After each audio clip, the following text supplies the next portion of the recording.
Gopi Janavalabha Girivaradari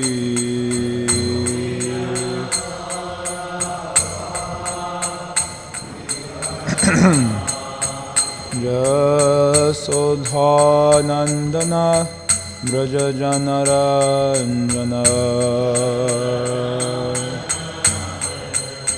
Jamunatira Vanachari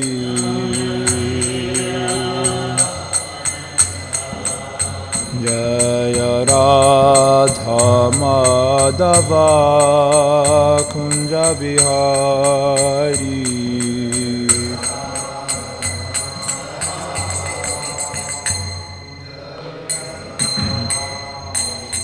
Jaya Vishnu Papanamaham Sabarivrajacharya Shutarashata Shri Srimad Divine Grace A.C. Bhaktivedanta Swami Prabhupada Ki Jai Rajagranta Srimad Bhagavatam Ki Jai Gaura Brahmani All glories to the Similabody All glories to Shri Shri Gaurango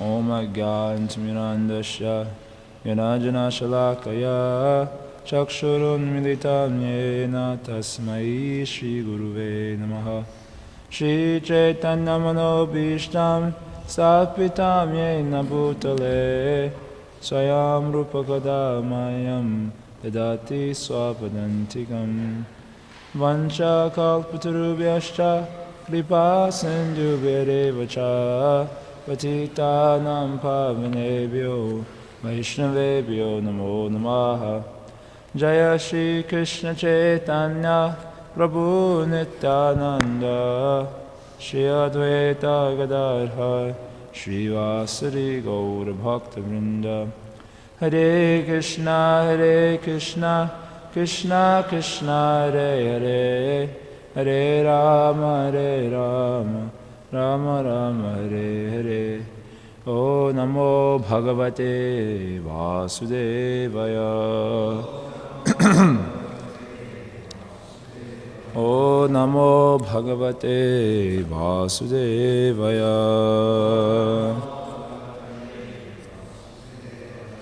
O Namo Bhagavate Vasudevaya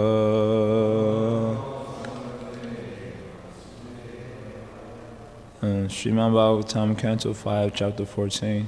Isn't it text 36 today? I don't know why the bookmark is here, because he did 3 verses yesterday. 36, okay. So, translation and purport by Srila Prabhupada Ki Jai. Translation: sometimes having no money, the conditioned soul does not get sufficient accommodations. Sometimes he doesn't even have a place to sit, nor does he have the other necessities.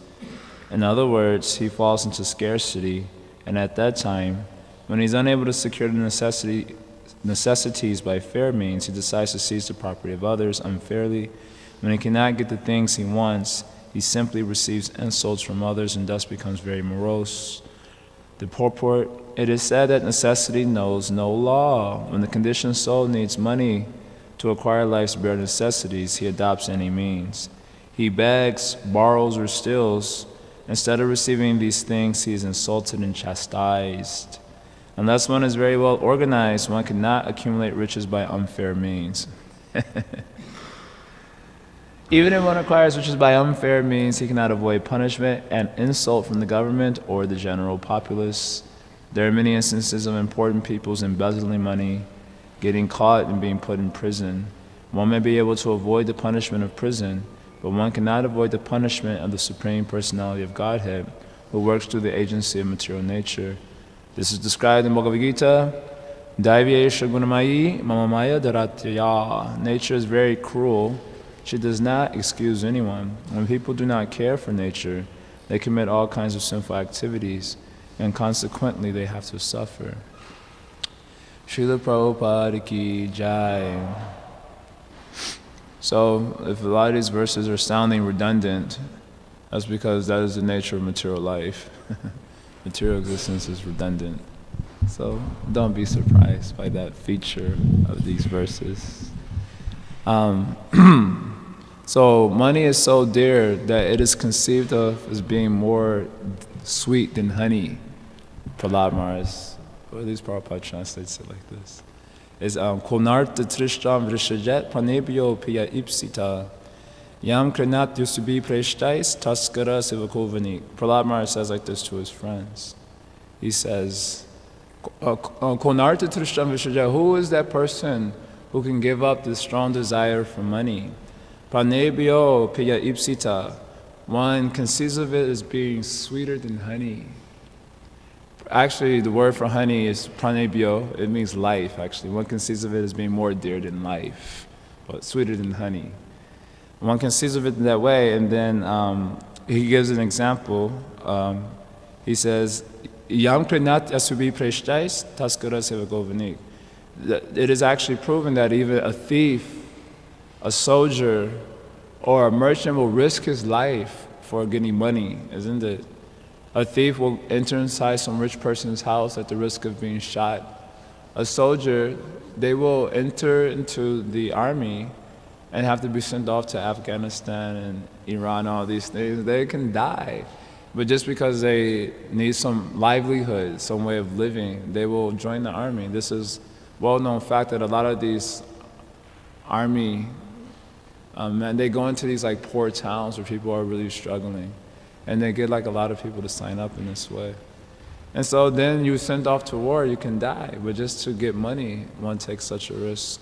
Or a merchant, Prabhupada gives the example, a merchant, he will go deep into the ocean, and just to get some pearls, he will dive deep into the ocean to get pearls and other valuable minerals, which is very risky business. You can get eaten up by sharks or anything. So in this way, it is proven that money is more dear than honey, that one can do anything for money, risking his own life. And this is all the more when one is attached to his householder existence.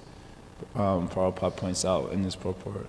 If one is very much attached to householder existence, then all the more one is willing to risk his life for money, for maintaining the household, or an attempt to maintain the household, wife, home, children, and the rest. So therefore, Prabhupada teaches that in Vedic culture, they train people to become brahmacharya. That was the first training in human culture, was brahmacharya, not to be very attached to the household. Because to maintain a household, you can do anything sinful or anything risky. So the first teacher is not to be very attached to householder life. Komara atrat pragyo dharmam bhagavatamiha durlabha manusham janma. From the very beginning of life, one should be trained in Bhagavad Dharma. And the Bhagavad Dharma means the Srimad Bhagavatam. And the Srimad Bhagavatam is full of messages of renunciation. And it is seen that even the great kings in the Bhagavatam, they were also very renounced.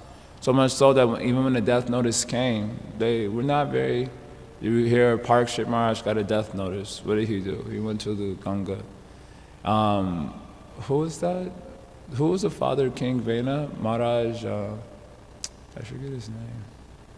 King Vena, you don't remember, from the 4th canto? Anyway, he was also a great devotee of the Lord. I'm going to say Maharaj, not Abi, I forget his name. He was also a great devotee of the Lord, and he tried to train his child up, but seeing that his child was useless, wife was useless, he also left the house immediately. Bharat Maharaj, he also was another, so many examples. He left the kingdom.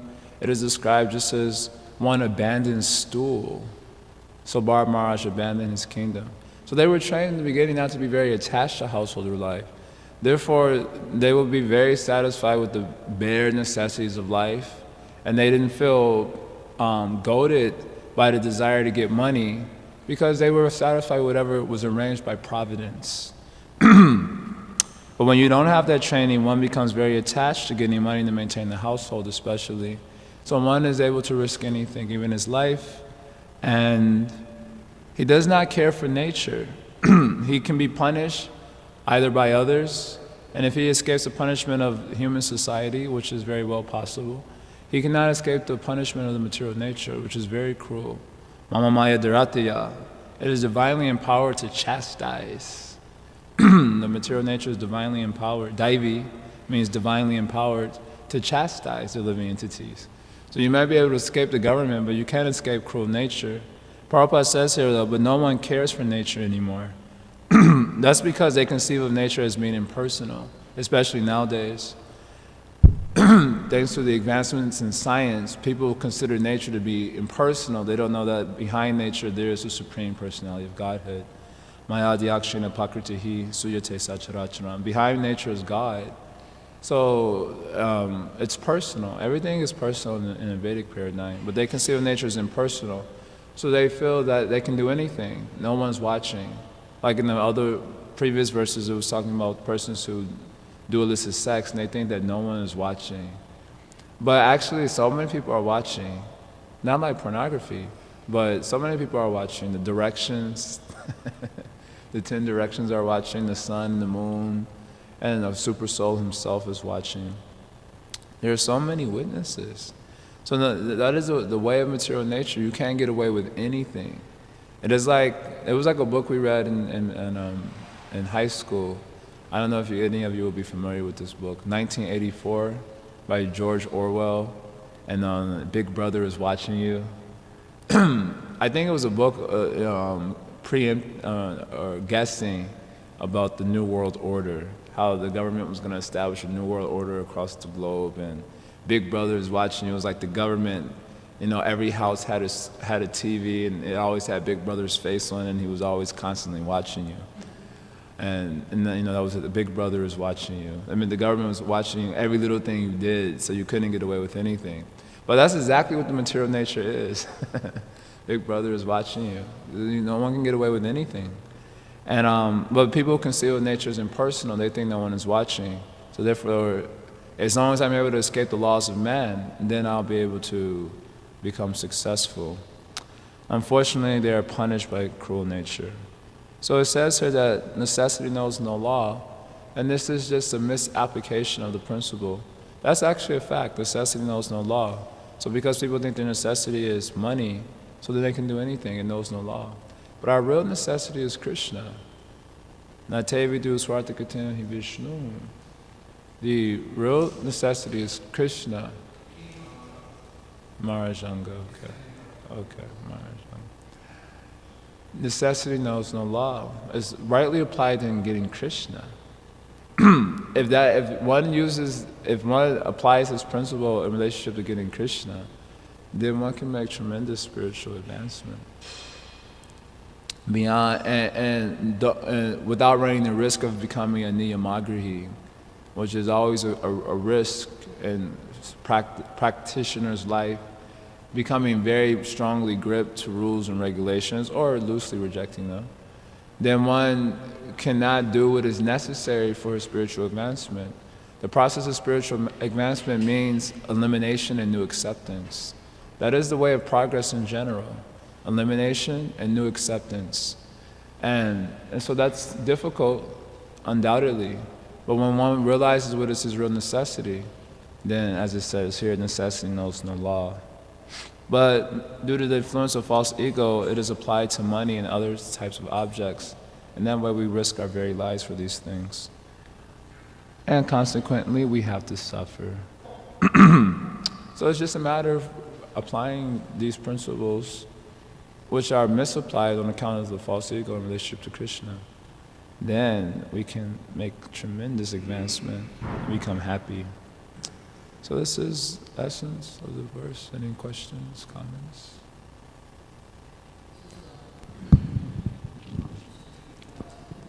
This is a really nice point you're making at the end of it. And I'm trying to formulate my question because I had this realization recently that it's very hard to admit that we're unhappy. But actually, when we read Prabhupada's books, and for example, the introduction of Gita, Prabhupada says, one who begins to question why am I suffering and how to end my suffering, such a person is fit candidate for spiritual knowledge. But I was thinking, even as practicing devotee, it's very hard to admit that actually I'm very unhappy because I don't have Krishna. And the hesitation comes because the mind thinks, well, it's weak to admit that you're not happy. Rather, you should try to see things in a positive light, But it seems positive. But it seems better to just admit that actually I'm suffering and I need Krishna. that seems like better for your spiritual life, and not to like mold things to see them in a positive light, and you still don't have Krishna. Well, can you share some thoughts on this? Well, Krishna says, Jama Mittu Jara Vyadi Dukhadoshanu Darshanam, that the perception of the evil in birth, death, disease, and old age is an item of knowledge because it gives impetus to take spiritual life seriously. It gives impetus to be detached from the material nature if one can perceive that. So devotees generally will have a pessimism, as we were hearing from Gunagari Maharaj, negative, a pessimism to the material existence, which actually gives impetus for taking spiritual life more seriously. That is a fact. If we can have that, that is useful, of course. Of course, in devotional service, well, like let's say in our situation, things are actually quite nice, positive. And so the one may not actually be able to perceive their suffering. And actually, it's hard for the conditioned soul to understand that he's suffering because he doesn't have Krishna. Suffering, the body concept of life means I don't have food, I'm not getting sufficient rest, these living entities are getting on my nerve, why are they not respecting me, don't they know who I am, what is this nonsense? Then the living entities feel, I'm really suffering, I'm suffering like anything. But if all those things are there, then he thinks I'm happy. That's the bodily concept of life. He does not think I'm happy, I'm in want of Krishna. I have Krishna, I'm chanting holy name, and eventually it will come. Eventually, someday, one fine day. Bahunam Jamanamante. How many lifetimes we don't know, but it will come eventually. So I already have Krishna, that's already covered. So now all I need is my respect and my appreciation and my foot wash. The living things in the conditioned life is thinking like this. This is. So then if I have those things, then I'm happy. If I don't have those things, I'm suffering. He never thinks that I'm suffering because I don't have Krishna. Just like we're chanting Hare Krishna and we're coming to classes and all these things. But how many of us have Krishna? We've captured Krishna with the ropes of love in our heart. And so we might not have done that, but we don't feel that is a very big problem. Eventually it will come up. So therefore we don't feel the necessity, the indispensable necessity of every soul is Krishna prema. And then so without feeling that, then our suffering will be based on bodily concept. If I have the things that I want or I don't have them. So then of course it takes purification to get that inner necessity where one feels the indispensable necessity is Krishna. And if I don't have Krishna, then I'm suffering. And then goaded by that feeling, make progress. That feeling is not a negative feeling. It's a positive feeling because it really prompts progress. It really prompts seriousness in the process of Krishna consciousness. Otherwise, there's always the risk of,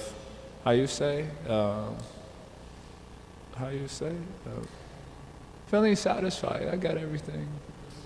Complacency. Like that. I already have. I got the holy name of Krishna. I don't have a drop of taste for chanting, but it's okay. It'll come eventually. Everything will eventually happen. At least that is the hope. That everything will eventually take place. So there's always a risk of complacency. So then the feeling that I don't have Krishna and that I can die. One time I was in New York on Harinam. We were on Harinam in Washington Square Park, and one guy came over. And there was one crazy guy dancing in front of the Harinam for a long time. And it attracted a lot of people's attention. Then after we stopped the Harinam for a second, he asked, "Are you people afraid of death?" So one devotee gave a very nice theoretical answer. He said, "We're not afraid of death because Krishna is the Supreme Lord, He's protecting us, and when we die, we can go back home, back to Godhead like that." And the guy was like, and so then I immediately spoke, I said, "I'm afraid of death." And because I'm not Krishna conscious. So if I die right now, I don't know where I'm going, to be honest with you. So I would prefer to live a little bit longer. Yeah, I think his question was, how long do we want to live longer or not? And I said, I would personally prefer to live longer because I'm not Krishna conscious enough. So I don't know what's going to happen to me at the time of death. So I prefer to live longer so I get a chance to cultivate a little bit more Krishna consciousness and become a little bit more assured of my destination after death. Positive. So unless we feel Krishna is our real necessity in life, then we suffer only because we're lacking in terms of material facility. And we're happy when it's there, either gross or subtle. And then we feel, if it is there, I have sufficient amount of respect from devotees, I have sufficient foodstuffs, I have sufficient rest and respect and all that. I'm happy. And then those little petty struggles, okay, let me try to make a mental adjustment, Krishna's working out somehow. And that way life goes on. So we have to feel that Krishna is our necessity. Then we'll do what's required like that. That's it? That's good? Okay, yeah, you say something.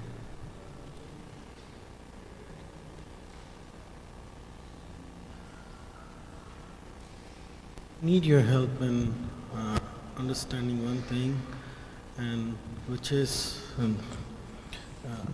I see, like, whenever I have to make choice, I submit those choice to Krishna, like, if you desire so, please, and then there are devotees who selflessly submit themselves to Krishna, and they are completely at the will and wish of Krishna. This question is disturbing me from past few days, when the Prabhu, he gave the class of this little girl and his parents. I mean, they took complete shelter of Krishna without wasting a second, and they left themselves at the wish and will of Krishna. So Krishna himself came and protected them.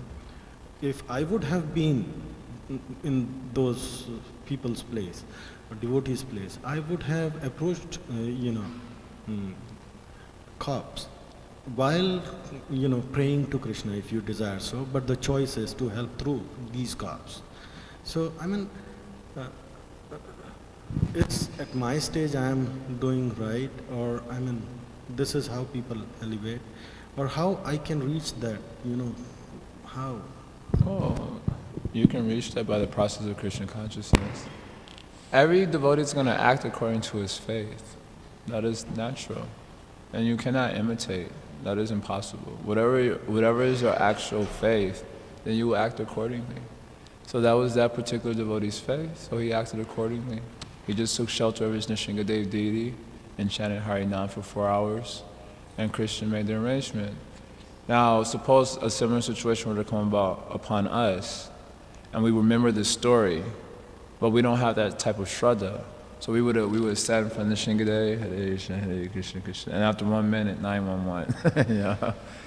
Because our faith is of a different kind. So whatever is our natural faith, we will act accordingly. That is unavoidable. And then how to deepen our faith? Well, that is the process of Krishna consciousness. It's a process of deepening one's shraddha. So, like that is simple. Anything else? Siddharthi was going to say something.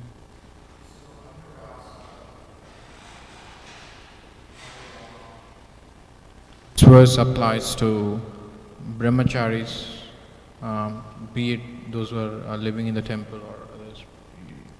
So I think this is an extension of the same question I asked previously.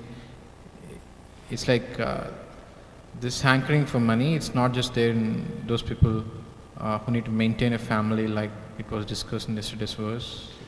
I don't know, I feel it's a lot of hankering for money too. I mean, I feel you have personally a lot of hankering for money. Mm-hmm. It's sweet for a lot of people, not just for people who need to maintain a wife. So in your experience, how do we overcome it, and how do we, any comments or any suggestions on How to what? Work on our attachment to money? That's the question. I didn't hear what you said, but... How to work on our attachment to money? Yeah, how to get rid of the attachment. It's hard. Money is sweeter than honey. It's sweeter than our own life. That's what Prahlad Maharaj Is my says. observation correct that it's sweeter than honey, not just for people who are... Yeah, for everyone, sure. For everyone who's conditioned. Because these verses make it think like the previous verse was also very attached to, it says that you need to, when you're married and then you have to raise them. Well, certainly the desire will be more acute in a householder situation. That is practical because you have a lot of practical things you have to maintain, like a house and a wife and children and etc. So certainly, even now, it will probably be more accentuated in a householder situation than in like our situation where so many things are already taken care of. We have room and board that we're satisfied with, presumably, and we have, meals are taken care of, and there's facility is there. And if we require anything, we can actually just go to Nityananda Prabhu, and generally he will provide. If it's necessary, he will make arrangements for it through the temple. So the desire won't be so accentuated, although it may still be contaminating many of our hearts. It won't be accentuated. It doesn't have much, if you're a little simple-minded especially, it doesn't have much environment to give expression. So then you can just focus on hearing and chanting. That's supposed to be the idea of brahmachari ashram. And then the desire can be further destroyed through absorption in Krishna. So that's a fact. But like you said, it will be there in all of us. And the only way to work on any anartha is the progressive increase in Krishna consciousness. I mean, I know that answer may not sound very profound. We're looking maybe for something that's a little bit intellectually playful. But that's the simple answer. That Krishna has to destroy most of the anarthas. When we hear like the demons represented as, the anarthas represented as demons in Krishna Lila. So most of those demons are destroyed by Krishna, isn't it? So that means to the degree we are surrendered to the holy name of Krishna, like chanting seriously, then Krishna will destroy the anarthas. Otherwise you cannot destroy. Material nature is too powerful. There is no question of destroying. Krishna will actually destroy. There are a couple of anarthas which are destroyed by one's own strong endeavor, according to the description of in Shikshamrita. But most of the anarthas are destroyed by Krishna. So how to work on it? We have to improve our chanting in Krishna consciousness. By development of taste for chanting Harinam, especially in this age of Kali, then all anarthas can be destroyed at the root. That is the description in the Bhagavatam, description by all of our acharyas. So it is not that all services have equal status. That is not true. The Harinam Sankirtan has the superlative status, at least according to our acharyas. It is mentioned, Bhajanere Madhe Sheshta, Navavida Bhakti, Krishna Prema Krishna Dite, Tare Mahashakti. Of all forms of bhajan, then the 9 forms, Namaveda Bhakti, are considered to have Mahashakti, great power to bestow Krishna Prema and then Krishna. Tara Madhye Sarvasheshtra Nama Sankirtan, Nir Aparada Nam Nile Paya Premadan. But of these 9 forms of devotional service, the one that is considered supermost, super excellent, and superlative, Nama Sankirtan. When performed without offense, Nir aparad nam lile paya premadan. When performed without offense, then it very quickly bestows the gift of Krishna prema. So, and there are other verses also. This is just one verse. There are many verses and many teachings there in Bhakti Sundara by Jiva Goswami of the superlative nature of Nam Sankirtan. So the anarthas will go by our progressive increase in chanting the holy names of Krishna. Also, I was just hearing yesterday, Prabhupada said, in the 6th stanza of the Shah Goswami Ashtaka, Sankhya Purna, you know this verse? I can't think of it. 6th verse of, don't look on your phone now, it's not required. But it's mentioned about how Lord Chaitanya is very pleased by numerical strength in chanting the holy names of Krishna. Prabhupada mentions that yesterday, I was hearing in the morning walk. He quoted this verse. So the anarthas go by taking shelter of the holy name of Krishna. It's not that all all services, of course, from whichever service you derive the most genuine taste, then it is mentioned, it is by that particular service you will reach the perfection of life. This is described in the Bhagavatam. But in the age of Kali, whatever services one's heart is attracted to, they are to be simultaneously performed with the chanting of the holy name of Krishna to really bear any fruit whatsoever. And Srila Bhaktisiddhanta is told that of the 5 most potent forms of bhakti, you know the 5 most potent forms of bhakti? Living in Vrindavan, hearing the Srimad Bhagavatam, chanting the holy name, deity worship, and sadhu sangha. These are 5 most potent forms of bhakti. You got it? 5 most potent forms of bhakti? You got it? You remember? Living in Vrindavan, Mathura Vasa, chanting holy name of Krishna, hearing Srimad Bhagavatam, association with devotees, and worshiping the deity with deep faith. These 5 most important forms of anga. Of these 5, Srila Bhaktisiddhanta describes, in line with the verse I've just quoted, that of these 5, the holy name is the most important. And he says the other 4 are only meaningful because of their relationship to the holy name of Krishna. So he describes the reason it's mentioned to go live in Vrindavan is because sadhus go there to chant Harinam. He says the reason sadhu sangha is mentioned is because real sadhu sangha is achieved by gathering together and chanting Harinam. He says the reason deity worship is prescribed is because there's so much mantra chanting that goes on with the deity worship. And all the mantra chanting is laced with the holy names of Krishna. Therefore, deity worship is prescribed. And the reason Srimad Bhagavatam is described is because in the beginning, middle, and end, the glorification of the holy name is coming. And it's to convince us to take shelter of the holy name of Krishna. And in the very outset, Dharma sanushtita pumsam vikshaksena katasuyaha na upariya yadiratim shama evahi kevalam.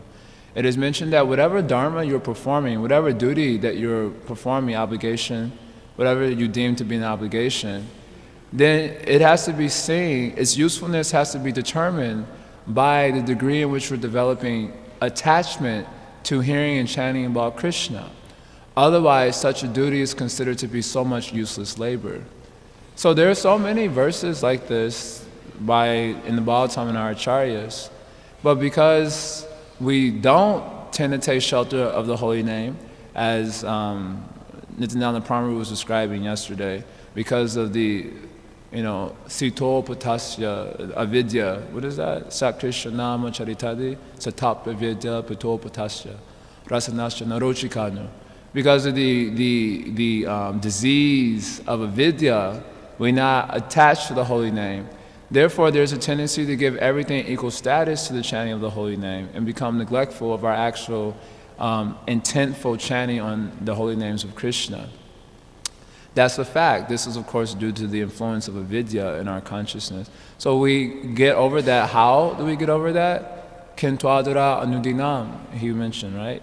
By putting careful, assiduous attention to the chanting of the holy name of Krishna. We're not going to get a taste for doing something that we don't do much of. I mean, that's just like a little common sense. Although there is the great hope, and it is true also, it is not that it's not true, that by any devotional service to Krishna, then gradually attraction for Krishna consciousness comes up. That's a fact. But we can't really expect to get much taste for the holy name of Krishna if we don't do much of it. If it's minimum, then we can hardly expect much taste is going to come for the thing. And it's by taking shelter of the holy name of Krishna that anarthas are destroyed. These are the statements of the Shastras, although it may not be balanced with our own sentiments and devotional attachments, but this is a fact. Chandramali Maharaj was sharing us with one time how he went to Croatia, and there was one Mataji there. She was attached to the deity worship of the Lord. And so she mentioned that she didn't even chant japa, she just was, absorbed in deity worship. And Maharaj said, no, you're supposed to chant also.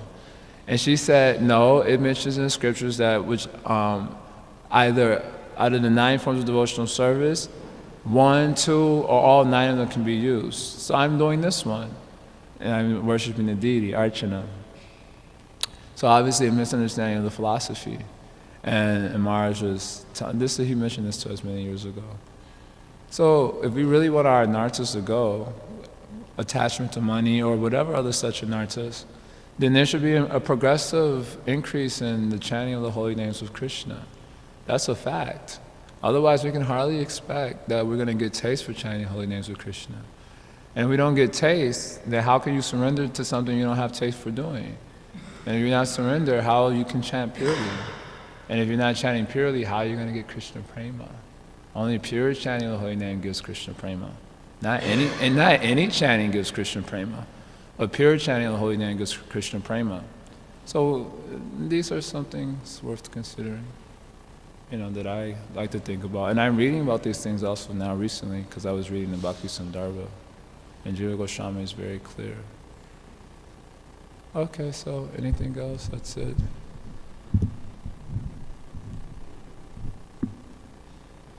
Srila Prabhupada ki jai.